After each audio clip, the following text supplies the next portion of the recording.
Professor Sean, you mind grabbing that bag and just bringing that up here? Y'all went to the store, grabbed a bag. This is from Ralph's. And these are things that, on the go, I might really like, I'm trying to be healthy. I'm not going to get the Snickers bar. I'm not going to get the ice cream sandwich. But I've got this bag of stuff here. And so I'm just going to pull it out. Maybe you could tell a little bit. Oh, this is obviously healthy. It's oat milk, and it's the barista edition oat milk. It's the original, no dairy, no nuts, no gluten. And so the marketing around this makes it sound like that's a good thing, right? Do I need a different mouth to drink oat milk, it says. I don't know why that's a frequently asked question. But tell me, what is the problem with this thing that is purportedly, of course, is going to be healthier than cow's milk, right? Right. So I think that there are a couple things going on here. At the top, it says, wow, no cow. And here it says, shake me. And we'll talk about why it says shake me in a minute. But I do think some people have a degree of lactose intolerance to cow's milk. Anecdotally, that seems to be better if people drink raw cow's milk. Mm-hmm. Not everyone has access to raw cow's milk, and there are always concerns about sourcing of that, so you have to think about it. So I understand if people don't want to use a cow's milk because you might have some lactose intolerance, and I think that a lot of the plant milks are not a great option for these reasons. When you begin to look at the ingredients here, you see things that your great-grandmother would not recognize. So in this one, you have an oat base, which is water and oats. I mean, okay, great-grandmother knows what those are. Yeah. But then you have something called low erucic acid rapeseed oil. My great-grandma loved rapeseed oil. I've never fully understood why. That's canola oil, right? That is canola oil. Okay. And I don't know why Oatly didn't just say canola oil on the label, but that's the second ingredient. So canola oil is machine lubricant, is that right? It traditionally was a lamp oil and machine lubricant produced from rape seeds in Canada. And the manufacturers in Canada realized that traditional rapeseed oil is too high in erucic acid, and that the seed meal that comes out of it was too high in something called glucosinolates, which block thyroid function in animals. And so they could neither use the oil for humans or the seed meal for animals. And so in the 1980s, they genetically modified rape seeds to be low erucic acid, and canola oil was born. Canola oil is an acronym for Canadian Oil Low Acid. So there's no such thing as a canola plant. It's a rapeseed plant. So we've reduced the amount of a harmful fat. Erucic acid is a monounsaturated fat that is associated with heart lesions. There's a concern for heart lesions in humans with this. So the FDA does not allow large amounts of erucic acid. So we've reduced it significantly, but it's still in the oil, in the canola oil. You still get this erucic acid. And then, in order to get oil out of a rape seed, which is a very small little seed that humans have never eaten, you have to do all sorts of bleaching, deodorization, processing, heating. So these are part of this family of refined, bleached, and deodorized seed oils. And traditionally, all of the seed oils had been used as lamp oils and machine lubricants, and then were slowly added into the food supply and now make up a large proportion of our food supply. Thank goodness we don't monetize our YouTube channel. We'd have to say grapeseed, but then it wouldn't make any sense. Yeah, have you noticed people changing all their language because they're terrified of being demonetized?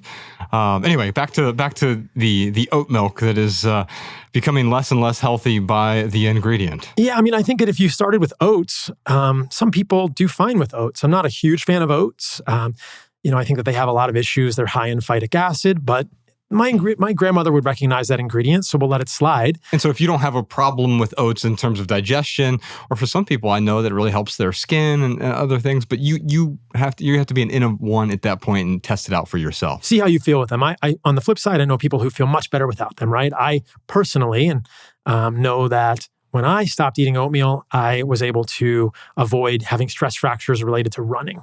So oats are very high in a compound called phytic acid. Mm-hmm. And that chelates minerals in our digestive tract. So phytic acid prevents the absorption of any co-occurring minerals like calcium or magnesium or zinc in our digestive tract. So if you're eating oats with mineral-containing foods, you're going to absorb less of those minerals.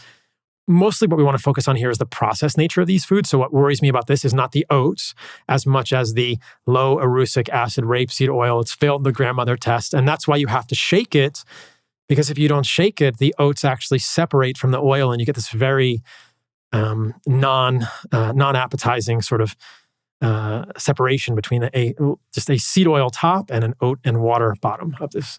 What can Plant milk. someone have? That person you mentioned who, for whatever reason, can't have the cow milk, but they want something. What could they have? So there are some almond milks that are just almonds and water and salt.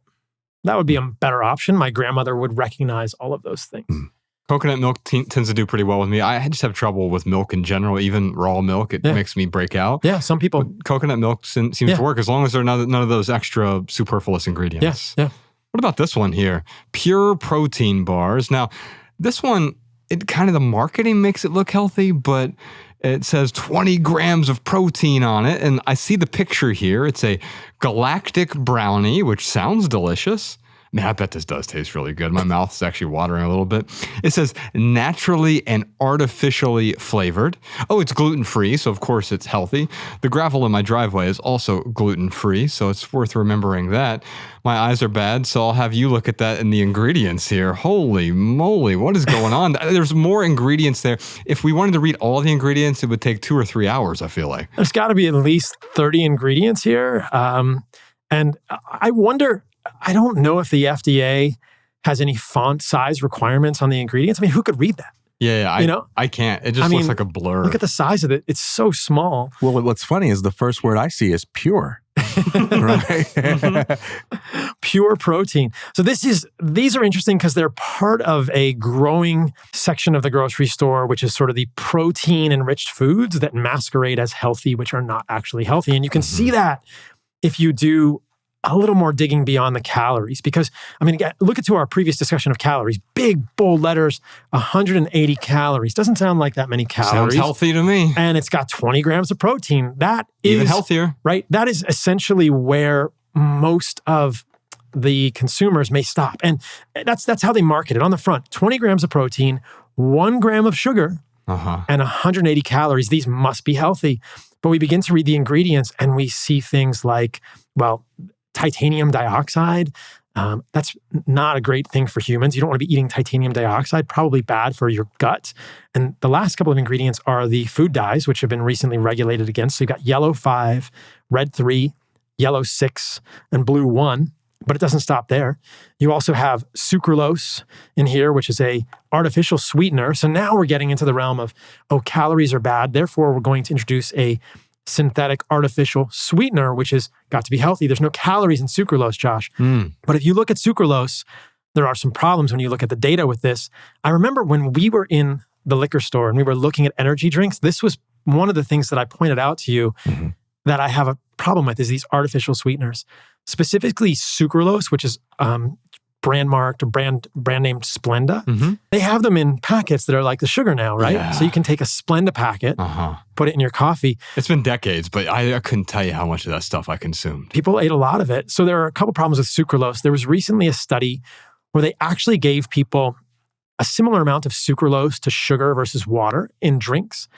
And even more than sugar, sucralose made people hungrier afterward. I think that for most of us, getting enough protein is important. There is something called this protein leverage hypothesis, which is not the only thing that affects our satiety, the amount of protein we get in a day, but I think most of us can have more satiety, that is less hunger, if we get enough protein per day. Now, if you ask 10 nutrition experts, you might get 7 answers about how much protein someone needs. I think that a good rule of thumb for people, which is probably even a little of an overestimate, is 1 gram of protein per pound of goal body weight, right? So I'm about 160 pounds, which means I'm aiming for 160 grams of protein per day. I probably don't need quite that much, maybe 0.8 grams, but it's just easier to remember 1 gram. And that's goal body weight. Now, when you think about that, how does that translate, right? So you think a pound of meat, one of the single ingredient foods around the outside of the grocery store, a pound of meat has around 100 grams of protein. So the other thing that I eat with protein is milk. So that has maybe 6 grams of protein per serving for me. So I'm going to have to think like, okay, if I really want to meet my protein needs for the day, I need to be thinking, how am I going to get that much meat? And meat is good for humans. It has lots of micronutrients, which help with satiety long term. I think a major issue is people are not getting enough protein. So I see where they're coming from here. I mean, it's pure protein, right? But I don't think that you want to get protein at the expense of artificial sweeteners, sucralose, food dyes, Carrageenan is also in here, which is harmful for the gut. You want to get protein from foods that are either convenient and higher quality, or foods that you can take the time to prepare. So this is where it comes to, you didn't take the time to prepare. So cooking some meat or fish or chicken for yourself throughout the day. And I think most of us, eating protein at 2 or 3 meals a day is going to be helpful for long-term satiety, lack of hunger, weight loss, and resilience, right? We know that when we get enough protein, our bones are stronger, our ligaments are stronger. Those are the things that connect the bones to each other. Our skin is better. That's how we make collagen, is from protein, especially bioavailable animal protein. There are more and more of these items in the grocery store that are simple ingredients that are convenient, but we need to expand that category because most of it is this. It's health, advertisement, which is really not that healthy, right? It's messaging forward foods that are not actually really that healthy for us. And I think when we're in a position where we're going to buy one of these bars, it's often because we're hungry, not because we're thinking to ourselves, okay, let's make sure I get the right amount of protein today, right? If I'm just focused on protein, I might be able to lean into the prep, but it's usually hunger that drives us to do this. And we look at the candy bar aisle and we think, well, this is probably better than, a Kit Kat bar or something like that. But do you think in those instances that leaning in the direction of something like fruit would be a better idea to get some quick energy, some quick satiation until you can get home and prep and have some high quality protein? I always think leaning toward the simple single ingredient foods is better. I did a piece of content about this. I don't know how helpful this would be to most people. If you're in a grocery store, one of the most accessible but satiating foods might be something like cheese. Right? Most people don't do this, but if you tolerate dairy, right, you could get cheese, especially Parmigiano-Reggiano cheese, quite high in protein. And it's the type of thing, it's like ready-made in the grocery store. You can just open the package and eat cheese, right? This is not the type of thing we think about, but it's available. Because it's funny, I think of this as like, this is modern hunting, right? My hunting grounds are a grocery store, whether it's a Ralph's, an Erewhon, or a Whole Foods. It's only what's available there. And most people are not going to go in and eat raw meat. So we have to think, what are ready-to-eat foods in a grocery store that are better options than others? Cheese might be one of them. A banana might be good. An apple, an orange, the fruit you mentioned. But if you want more protein, you might actually go for something like a bite or two of a cheese or a Parmigiano-Reggiano, or a good quality, hopefully a jerky or something that's been made with less ingredients that's a little better for you. Our friend Beulah, who's there on the couch, she designed this beautiful studio space that we're in here right now. She brought this Power Crunch bar in, and it's a protein energy bar. And who doesn't need more protein and more energy, right? And so on the front it says 13 grams of protein, only 5 grams of sugar. It's triple chocolate, and then real small it says flavored. So tell me how good this is for us. So you read through the ingredients. It starts with they call it a proto whey protein blend, which is great. I think whey protein is a good thing for humans. But then you run into something that I don't love, which is enriched flour. I'm not sure why they need to put wheat flour. I guess it's a Power Crunch. They're kind of making like a healthier, quote unquote, Kit Kat. Mm-hmm. And so here's the problem with enriched flour. There's something in here called folic acid. This is a little bit off the topic, but I think it's worth mentioning. So folic acid is in all enriched flour. So flour is made from wheat and they grind it up and they sort of mill out so many of the nutrients in a grain that they have to add back in nutrients. And so they're adding in niacin, iron, thiamine, riboflavin, and folic acid. Specifically with folic acid, we find ourselves dealing with a form of folate that doesn't occur in nature. So there's no folic acid in nature. The problem is that dihydrofolate reductase doesn't usually have the ability to convert all of the folic acid we might eat in a day into tetrahydrofolate.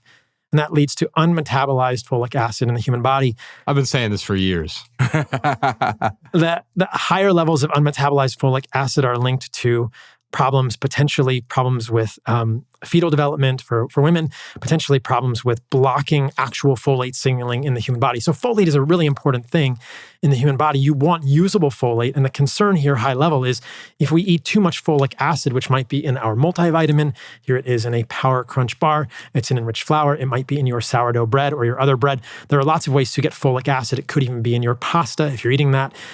You can have large amounts of unmetabolized folic acid and block natural, normal folate signaling. So that's a problem. So I When I see my friends eating folic acid, I say, don't do that. You don't want to consume folic acid. So if your multivitamin has folic acid, replace it with one that has another usable form of folate. Usually it's something like methylfolate. Man, let's be honest too. Like these things, they taste okay, but then it kind of tastes like someone took a piece of cardboard and farted on it and then put chocolate on it. And you're like, man, this tastes a little weird, but like it's kind of chocolate, triple chocolate. I got a few more things here for you. So what do we got? We got a couple drinks here. Oh, Celsius. I've heard of this. Savvy D is our resident Gen Z. He is a professional skateboarder as well. So I'm imagining all the kids you're skating with are just like chugging Celsiuses. But is that right, or am I just way off here? The skaters are usually more on their Monster Energy. Yes. But the gym heads are definitely on their Celsius. Okay, so the Celsius is the healthy Monster Energy, maybe? I don't know. Let's the thinner can. Yeah. So I will be thinner if I consume it. Tell me what the problem with. I didn't even know this was considered to be healthy. I've never even seen one in person, but I hear people talking about it all the time because I listen to podcasts. So you see here on the label, you have the selling points are essential energy, accelerates metabolism with a little asterisk next to it, which probably says this statement has not been evaluated by the FDA. And then it actually says it burns body fat with an asterisk, probably saying we're lying to you.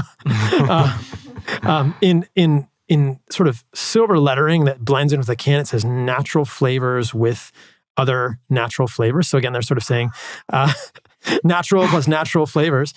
And you look at these, and this is interesting because I remember, TK, when we went to the liquor store, energy drinks were something that you were consuming a lot. Yeah. And to your earlier point, what concerns me about these is two things. Are we using these energy drinks to borrow tomorrow's happiness today? Are we finding ourselves in a situation where we are so fatigued from lack of sleep, not really taking charge of our circadian rhythms, under nutrified, right? Not enough micronutrients because we're eating too many of these processed foods that are micronutrient poor. And by micronutrients, we're talking about vitamins and minerals, things that really simply are degraded or are not included in things. When you take a whey protein and you essentially fart on it, as Josh would say, and mix it with chocolate, you're just not going to get a lot of micronutrients that occur in single ingredient foods.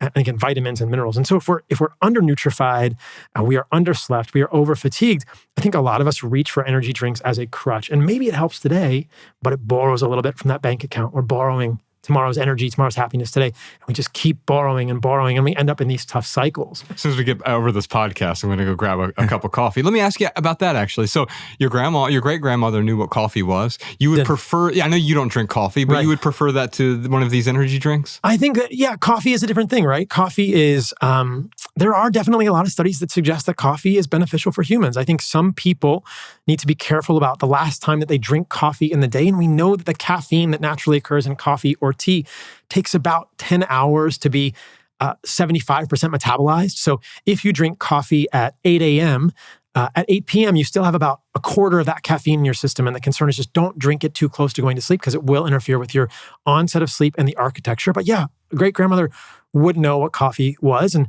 if you can find a mold-free, preferably pesticide-free organic coffee, that's probably a reasonable thing for a lot of people, depending on your sensitivities. I feel better without it, but I'm not sure the coffee per se is bad. I just think that I don't know a lot of people that drink the energy. I think the majority of these energy drinks are consumed probably after 5 p.m. And here you are getting, quote, essential energy very close to bedtime. So hopefully it's not interrupting your circadian rhythm.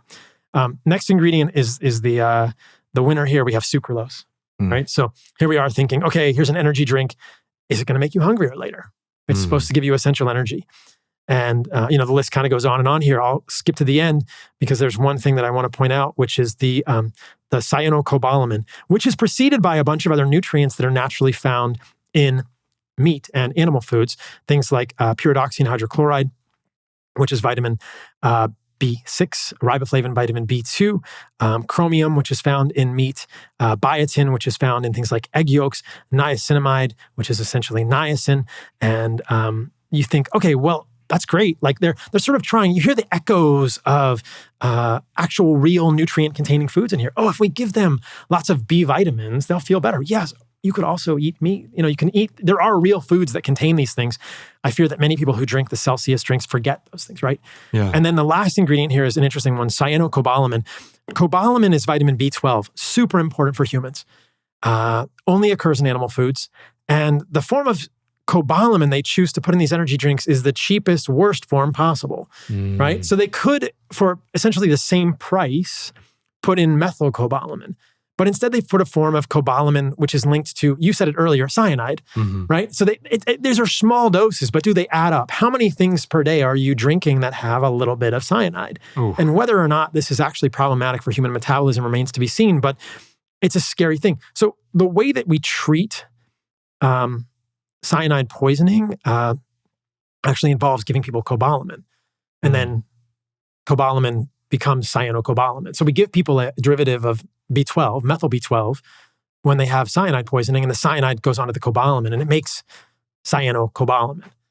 So not the best form of vitamin B12. Is 1 Celsius going to kill you? No. Cyanide is definitely toxic for humans. Is it the best thing you could do for your metabolism? Probably not. I don't even know if it's the best thing I could do for my day. Anytime I consume an energy drink, and I don't have the same problem with coffee, it feels methamphetaminic to me. I am like just on edge and shaking, and I don't know why, but it's the signal noise thing you were talking about earlier. All right, Professor Sean, grab the rest of these. We had others to go over, but I got some more questions for Paul. I want him to ruin one more thing for us, since he's ruined all the delicious foods, and he's actually replaced them, though. He's helped you understand. I know you got a company called Lineage. Yeah. This is not an ad. We don't do ads on the podcast, obviously. But and there are plenty of ways for you to even get packaged foods that aren't hyper-processed.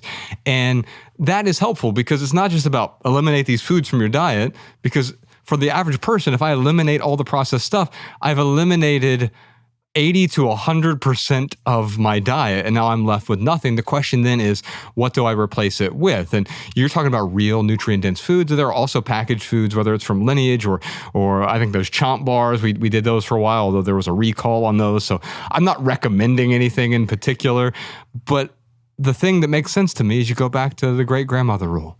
And that does make sense. If I look at a package of Lineage, or if I go to Erewhon and I look at the chicken that I had this morning, you know what?